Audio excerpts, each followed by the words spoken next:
while we are arriving at a security policy, information security policy, we have now talked about classification of information earlier. Now we should talk about roles and responsibilities.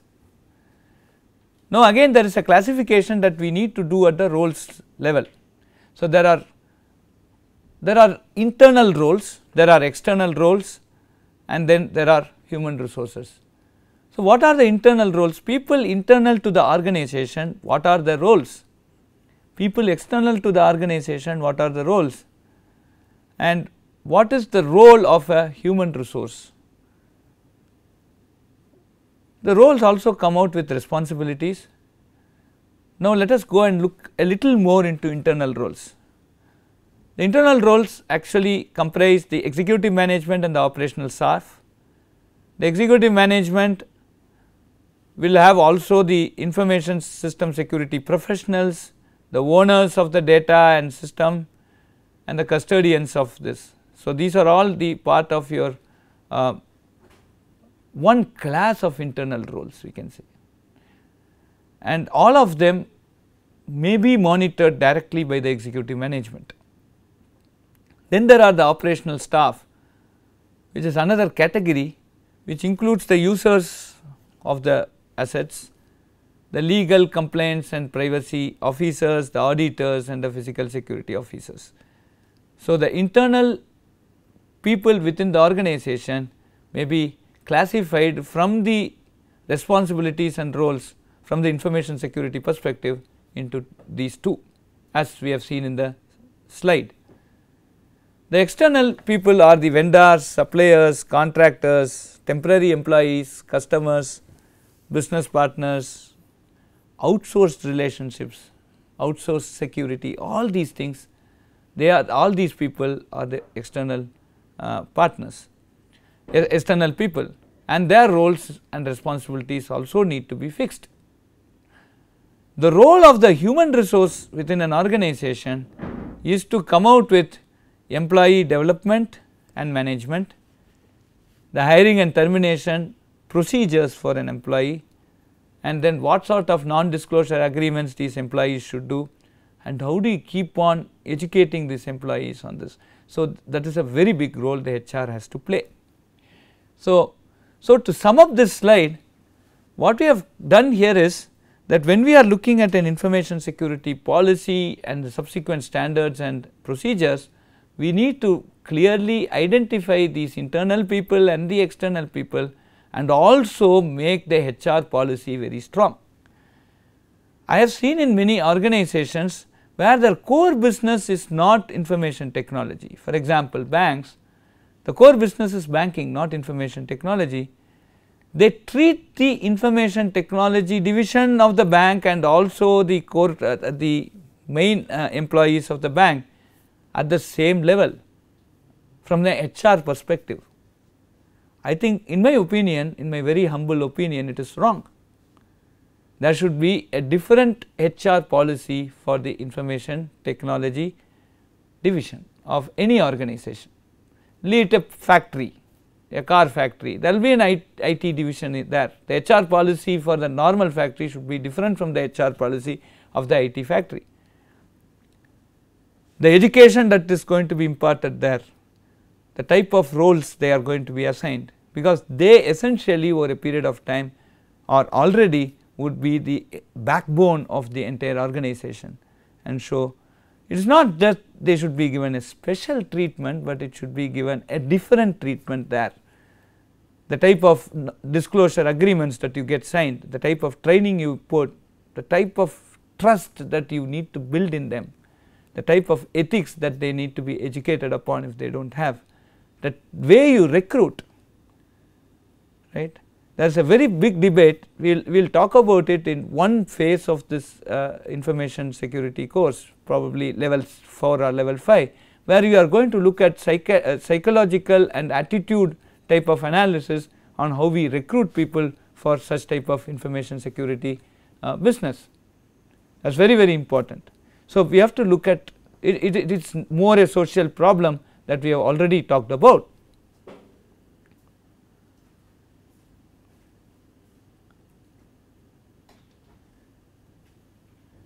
Now, with this roles and responsibilities, let us basically look at the type of policies that will go inside a policy document.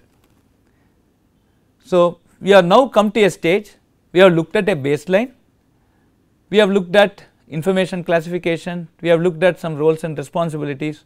Now, we have an idea of what we need to achieve, but then now we need to have a very clear way of going and achieving what we have in mind. Please understand that between mind and the document there will be lot of differences, there will be lot of ambiguities that are introduced, right. So let us now look at what will be inside a policy document. So, what are the different types of policies that you can see? You could have general or security program policy. We could have policies for specific issues. So, we call it as issue specific policies, security policies. We could have security policies which are specific to systems. So, we would have system specific security policies. So, 3 different policies come into your information security policy document: the general or security program policy, the issue specific or issue specific security policies, the system specific security policies. Now, we will go and look at this in greater detail. Now, what is a security program policy?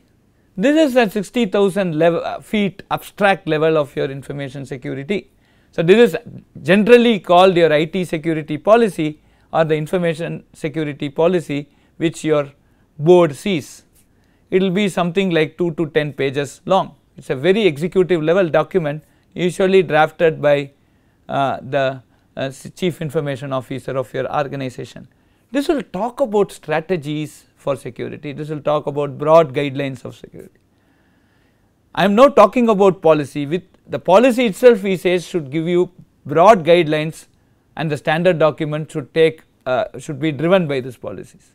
But even within this policy you will have at least 3 different types of policies. The first one is the security program policy, which talks about very broad guidelines. Now, the next type of policy you will see inside a security policy document is the issue specific policy.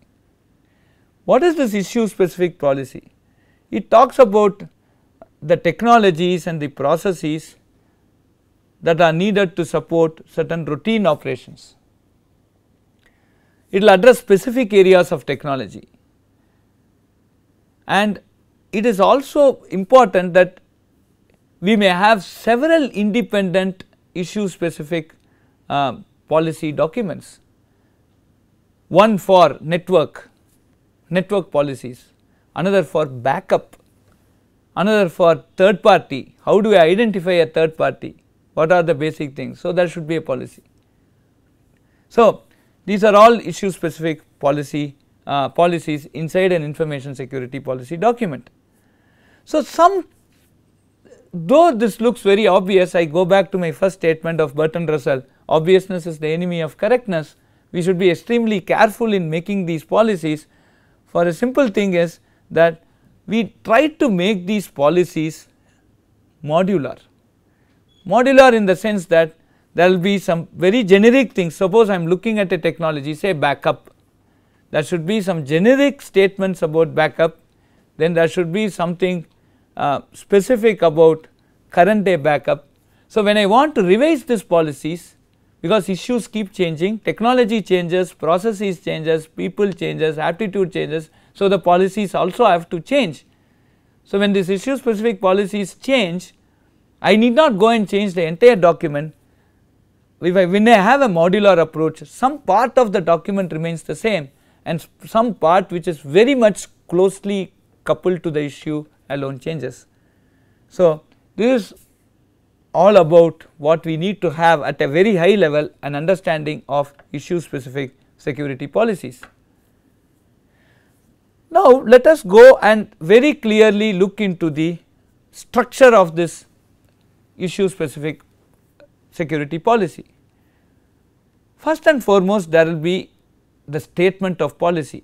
I want you to concentrate on the slide. There will be a statement of policy. What do you mean by the statement of policy? The policy should begin with a clear statement of purpose, and there should be an introductory section that should outline the scope and applicability of the policy. And what does this policy actually address? It will say who is responsible and accountable for some of these policy implementations. What technologies and issues does the policy document address? It actually addresses about authorized access and usage of equipment. Who is authorized to access which part of your asset? This section of the policy statement addresses who can use the technology governed by the policy and what it can be used for. And it also defines fair and responsible use of equipment and other organizational assets, and should also address key legal issues such as protection of personal information and privacy. The other thing this ISSP looks at is also the prohibited usage of equipment. While the policy section described above detail what the use or technology can be used for, this section also outlines what it cannot be used for. So, unless an organization says you are prohibited to use this equipment, it cannot enforce a policy there. So, when I say X is allowed to use this equipment, we should say who are all those not X who cannot use this equipment. So, that should also be part of your ISSP structure. Then this policy also talks about systems management, and when you talk about systems management, there could be several information security related policies and they all merge with each other, and there could be several issues that are common on different parts of a system. So, there could be some violations of policy. I determine a policy for one issue and that could go and hit another issue. So, these type of things could also be there. And the ISSP structure also will talk about how do you review these policies and how do you modify these policies. And it should also come out with an analysis of what are the liabilities of these policies and what are the limitations of liability more importantly. So, it should come out with disclaimers which essentially says, okay, this is what I can do and this is what this policy is about, and this cannot go and talk anything more than that. So, an issue specific security policy, for every issue you will have some policies, and these policies there will be several such security policy documents, and each of these policy documents will have all these 7 points that I have stated here. Now, we will go to the next one, which is the system specific policy. These are basically standards and procedures used for configuring or maintaining the system. So, system specific policies can be of two types. One is the access control list, another is a configuration rules. What does the access control list essentially mean? It determines which the access to resources, who can access which resource. The manifestation of this access control list is again another configuration which will go and configure who can.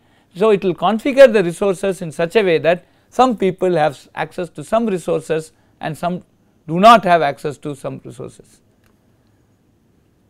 So, let us look at this in a more ACL policies. Microsoft Windows are very famous for these type of ACLs, and they actually translate these ACLs into sets of configuration. So, ACLs regulate, we have been talking about, but let me keep repeating that ACLs regulate who can use the system, what authorized users can access, when authorized users can access the system, where authorized users can access the system from, and how authorized users can access the system. Each one of them is a very different question. So, when you look at implementing an access control policy, you need to answer these 5 questions. Now, the ACL policy, suppose we say we are using the Windows operating system, you can see on the screen the ACL policy sets some role for an administrator. He says he can use only this.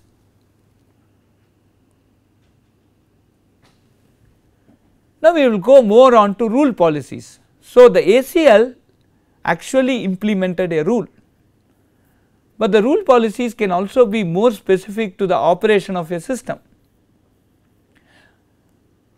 Let us look at some of the rule policies. For example, let us look at this checkpoint example. The checkpoint is basically for a firewall. What does this say? If the source of a packet is in the first column, there are, say, now you see there are some 8 rules. If the source is from some particular place, it can also be any, and the destination is at some place, and this is originated by somebody, and this is the service, this is the action that you take, and this action should be tracked in such a form. So, this is a very interesting example of a rule or a configuration. So, what I mean by configuring a firewall basically, or a virtual private network basically says that this is what you need to do when we do for different things. So, if my source is say A and this destination is B, then I need to go and do something in that range. So, this is what we see in this. One interesting thing that we could also see, somewhere you see drop, correct. So, in the first and second line, what does the drop mean? The drop essentially means, and somewhere we see accept. So, if you get from this source and addressed for this destination, drop the packet. I do not want that source to access this destination, right. So, this is what you do in a firewall. Though we have put in a very simple screen, the actual firewall if you purchase, it is so costly. Now, I leave it to your imagination of why this is costly. In some module down the line, even within this course, we will talk about firewalls, how difficult it is to evolve a firewall. Now, you can actually go see one of the important goals of this course, specifically from a management perspective. If you are a management, if you are in the information technology management, is that you understand some of these functionalities, and then we leave it to your imagination to do price discovery. Somebody comes and says this product is say $100,000. Now, you should know what is inside that product, then it will be easy for you to do a price discovery. So, one of the very important goal of this course is to educate you on price discovery. Now, you at least you understand what is the functionality of a firewall. This is very simple as it says, but then how difficult it is to implement. Again, security policies are easy to mention, but very difficult to implement. I repeat this statement again. We will go and deal about firewalls and networking in module 4 in more detail. Now, there is another intrusion detection systems, IDS. They have some rules. As you see, these rules basically tell you if there is this type of an intrusion. Let us go to the next slide where you actually see if this type of an intrusion comes, then this is the action you take. If this type of intrusion comes, do not take these actions. So, this is again, you have a system, you have a network, and basically your data packets are coming. You do a big analysis on these packets. This is called deep packet inspection. You do lot of analysis on the packet. When you talked of the firewall, it does analysis of the header of a packet. What is a header? Header basically says this is the source, this is the destination. But when you talk of intrusion detection, you actually go deep into the packet and find out if some patterns exist, and if those patterns exist, now go and do certain actions, and that is what essentially the intrusion detection system says. I am slowly trying to educate you on what is the difference between a firewall and an intrusion detection system, and as and when some case studies like this come, I will take this opportunity to talk about different technology. But nevertheless, from this particular module point of view, we have understood what do you mean by configuring a system. I have given an example of configuring a system through these the firewall and the IDS. Now, we will go in the next session, we will talk about managing policies.